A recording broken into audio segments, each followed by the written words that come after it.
Hi, I'm Anna Pasolino. Welcome to my workshop DVD. Today I would like to show you how to work with neutral color fabrics like white, cream, light pink, light gray, beige, to make a quilt, fully quilted, and then once that is done, before it's trimmed and bound, it gets placed in a dye bath.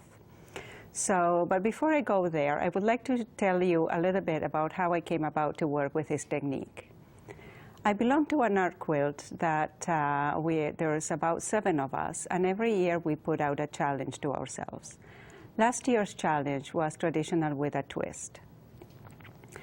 We have about a year to complete our challenge, and the time was going by and I was stuck. I had tried different things. I have doodled and made pilot pieces of different things that I thought I would like, and nothing was working out.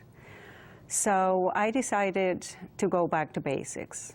In the middle of one night, I woke up about 2 o'clock in the morning and started thinking about this challenge.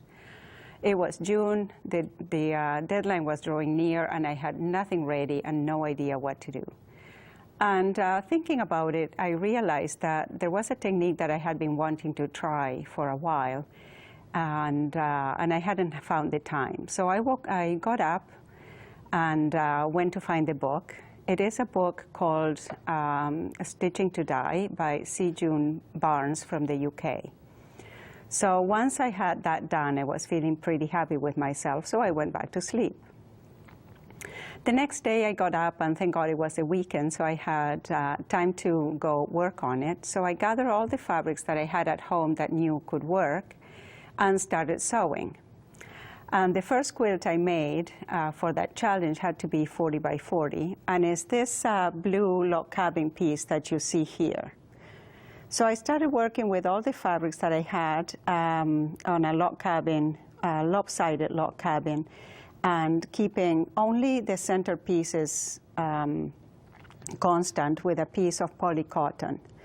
So I knew that that would dye different.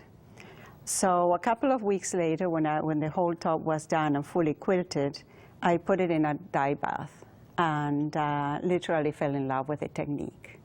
What followed was a lot of answers to what-if questions. What if I use this fabric instead of that one? What if I use that thread instead of that one? What would happen if I did this or that? This is a great technique. It allows you to work without too many constraints. You are free to do basically anything you want. There's a lot of discovery and a lot of doing and redoing. I call it that I always say that it's a very serendipitous technique because it allows you to do basically what you like, and you are never really quite sure what the effect is going to be. All that said and done, let's talk a little bit about the materials you will need to achieve the results. First of all, of course, a sewing machine with a 1/4 inch foot and a free motion foot for machine quilting. Second, rotary cutter, mat, and rulers, like usual. Different size of needles for different threads that you will be trying. Batting, 100% cotton batting or 80% cotton, 20% polyester.